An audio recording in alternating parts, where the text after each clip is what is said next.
Fashion is more than just clothing. It is a form of art that speaks through design, color, and expression. Behind every stunning outfit is a creative vision that often begins with an illustration. The art behind fashion and illustration explores how designers bring their imaginations to life on paper before they transform them into fabric. It celebrates the blend of creativity, skill, and emotion that turns simple sketches into masterpieces that define style, culture, and identity. So joining us this morning to discuss about this is Ruqayya Ahmed. She is a fashion illustrator. You're welcome to this program. Welcome to Daybreak, Ruqayya. Thank you. Happy to be here. Thank you. So people talk about fashion designers all the time without talking about fashion illustrators. Is it that they are the same thing or they are different? Why is that, and what is the difference and the similarities? Just tell us about this. Okay. Fashion illustration is, in my opinion, the initial or the first step to every fashion design. Every designer illustrates fashion one way or the other. Either they illustrate the design in their head. Sometimes they put it on paper, and even nowadays we have the digital aspect. The reason why it's not being talked about in this part of the world as much as it should is because there aren't that many professional fashion illustrators. But most designers actually start out with sketching their designs, either as a rough sketch or as a fully developed illustration. So will you say most fashion designers are fashion illustrators and not all fashion illustrators are fashion designers? There's, yes, to an extent. Most fashion illustrators are not fashion designers because fashion design goes beyond just sketching the idea. It involves a lot of technicalities that a lot of fashion illustrators might not understand. So as a designer, you have the skill set of actually making the clothes, from the selection of the fabrics to guiding the tailors what would work and what would not work. Sometimes as fashion illustrators, we just sketch without really knowing if it will work on an actual human being. A lot of fashion designers, like on the flip side, a lot of fashion designers don't know how to sketch. So not all fashion designers are illustrators, and not all illustrators are designers. I mean, I can see some of your, sketches there or showing on screen. Yes. What does an illustration, help you express that fabrics or words cannot? First of all, they're beautiful to look at. They're beautiful to look at. Yes. You can do no mistakes yes, at all. They're beautiful to look at. They're not always practical. And the idea of the fantasy of it all sometimes is what makes it really appealing to most people. And a lot of times it's just about creative expression. I started out posting my fashion illustrations on Instagram not because I wanted or expected people to even make or sew or even hire me. I was just showing my talent. And gradually people started to pick it up, and people started to make them and share them, and I was like, okay, this could be a career for me. This could be something that I could use to make money. Then I took it a step further, learned actual fashion designing so that I could understand where, and that was where I realized that some of the things I was sketching are not even practical at all. They cannot be made. I remember I caused a lot of issues per se with a lot of tailors saying that wanted to create your design. They would say people are bringing my designs to them, they cannot make it. If they cannot make it, then they'll be like, no, but I saw this person posted it, she said you can make it and you can't. So when I learned fashion design, that was when I was able to understand the difference. And yeah. So now, what inspired you to become a fashion illustrator? And how do you create images and bring them to life, I guess I've always been an artist. While I was in school, I did life drawing, still life drawing. I loved art.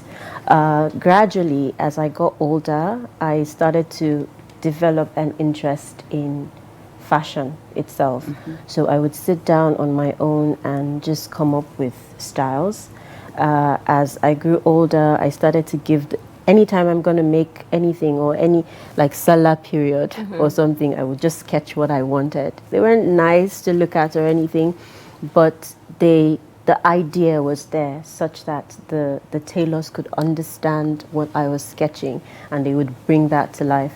So it wasn't, I would call it more of like an accidental career. It wasn't what I wanted for myself, but then I found myself doing it, and the older I got, the more I was able to express the ideas in my head on paper with more practice. I took a couple courses, and that's how I was able to get good at it. So I've seen a lot of, sketch artists actually sketch and clean, or, throw away the sketch and start all over again, or, what have you, up until they are able to complete their designs. Does that happen to you? Do you sketch on papers, or do you use tools to do that? If so, what kind of tools do you use to do your illustrations?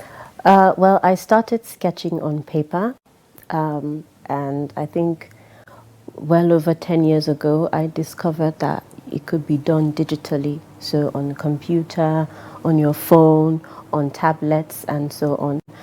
So I made that transition. I had to learn the different software, the different applications. There are tons of them. So I learned with them, I practiced with them, and that's how I was able to get better. With regards to sketching and starting over, throwing it away, I experienced that up until this very day. Sometimes something that could take maybe 30 minutes, I'll use 2 hours because either I can't decide, or it doesn't look good, or I made mistakes. So it's something that would forever happen, regardless of how good you get, unless you know exactly how it should look. But then when you start a design, it's called a design process. So when you start, sometimes it might not, what's in your head might not look good. You have to erase.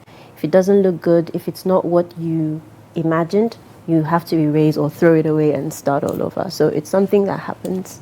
Yeah. And it helps with creativity as well. So yeah. Ruqayya, how do you incorporate elements of art, culture, and or history into your fashion illustrations? Because most of your designs have to do with something about culture, in a very classy and chic way. You understand? So how do you incorporate that? I absolutely love being Nigerian. I love that we have over 200, 500 ethnic groups, or 200 ethnic groups, and so there's so much to learn, there's so much to explore, there's so much to work with.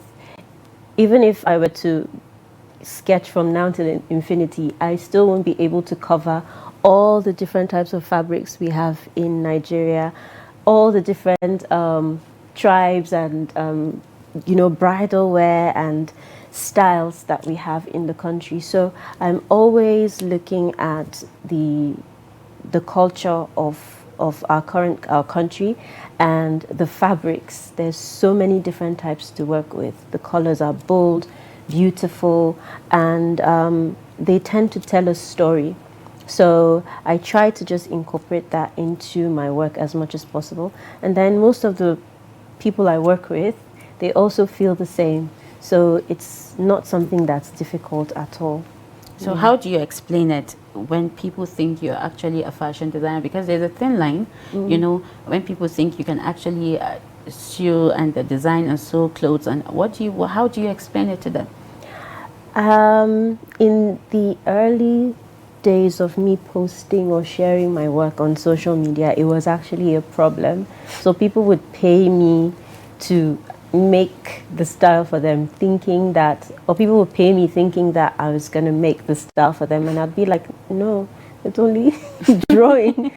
It's only drawing. It has nothing to do with you designing. Yeah, with me making or sewing the clothes. I'm not a tailor at that time. So I had to be very, very specific whenever anyone reached out to me to let them know that I am not making the clothes. I am only sketching the idea. I can sketch the idea for you, and yeah. So I had to just make it very, very clear. Otherwise, people kept confusing the fact that this is just art. This is not designing. Yeah. So how does your illustrations, help you visualize movement, mood, or personality in your design? I mean, you can see the video that is showing now. It's your part of your illustrations that was brought to life. Yeah. So can you tell us more about how you get to do, how do you even come up with this in the first place? Like, it's crazy that it can actually be transformed into someone wearing it live that we can see right now. So it's all part of the design process. That particular client, when I spoke to her, she told me about what she envisioned for herself as a bride. And then she came with the fabric, and we sat down, and you first of all have to think about the person's personal style. And from what she described to me and how she wanted to feel on that day, she told me she wanted to feel like she was pieced together on that particular day, like different elements from a bit of her culture in it, and that's where the colors came from, and then those cuts all over the arms and the neckline. She said she wanted to feel like she was woven together, pieced together. And so yeah, I put together everything she said to me and brought it together. It took a couple sleepless nights. Yeah. But so you had to put yourself in the mood. Yes, and yes. you try to visualize as if yes, before you could create the design. Exactly. So and then you come up with a rough sketch. If the client doesn't like it, of course you have to make certain adjustments, or even sometimes start all over. And but at the end of the day, we made sure we got it done. And as soon as she saw the final sketch, she loved it. And yeah, even to the tailors, we had to do some extra explaining, because sometimes the final look or the final illustration is not even enough for not every tailor. In fact, not every designer can interpret a sketch. So have you ever, I don't know if you're doing that, but have you thought of actually, doing your illustrations and then bringing them to life, probably to divert from being an illustration designer to a fashion designer? Because I can see that a lot of tailors don't really understand the vision behind your illustrations, behind your sketches, like you mentioned earlier. They find it difficult to bring it to life. And so have you thought of taking it a step further for yourself? That particular dress, I made it. Nice. Yes. You can sew? You make dresses too, but you just told me that. I don't. You say you made it. I'll explain why it's not something I have that much interest in going into. It's more challenging and demanding, right? I've tested it. I've said, oh wow, you started with us, Working with artisans is probably is one of the most difficult things. And then dealing with clients is also even more difficult. When I thought working with the tailors, that's the tailors, people who do the embroidery and all of that, I thought it was difficult. But then pleasing your client was even more difficult. They always had something. They always have something to adjust. They always have something, especially with bespoke, custom made. If it's something that's just ready to wear, they just pick it up and they know, okay, this is what they're getting. But then with customized or bespoke, it's always so difficult. And so I just don't have to go the in. patience for that stress, No, I don't like stress. And there's another thing with tailors, they'll tell you, come tomorrow. Tomorrow will take 2 weeks. Yeah, and then it ends up making you look like a liar. Exactly. So understanding that aspect, if you don't want to go venture into it, you rather stay as an illustrator. Yes, but then just stress the tailors, because we want to actually sew and look good on screen. So quickly, because of time, let's talk about challenges. What challenges did you go through, or you're still going through, when it comes to fashion illustration? The value, especially in this part of the world. Anytime I work with people that are not in this region, the value, they understand the value. They know that it takes time and a lot of mental workload to come up with these things. But here, if you charge as little as 5,000 naira, they will tell you, it's not just drawing. Yes, and in terms of recognition, I believe it's a skill, it's an art, it's a skill set that's been recognized here in the country. Like, people are opening up more to it. I see a lot more new illustrators, and I always show their work on my platforms just to give them that push and that boost. The major challenge is the value.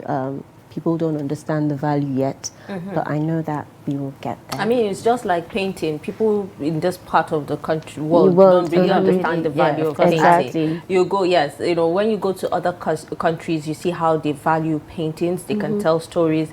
I mean, they can pay $10,000 for a painting, but not in Nigeria. Sell it for $500,000. You're going to keep getting people asking you to cut down the price. So I totally understand that aspect. Maybe that has to do with maybe it's them seeing the final result. You know, Nigerians are more concerned about seeing the final results than the process or the beginning of something. They just want to see the final thing. Yeah. Well, we are getting there. Gradually, Yes, Nigerians will start to understand the value of what people are doing. When you see a talent, the best thing to do is to either learn or just support it. That's the best thing to do. But then, Ruqayya Ahmed, thank you so much for taking your time to be on the program today and sharing from your talent. I mean, a lot of people will learn from it.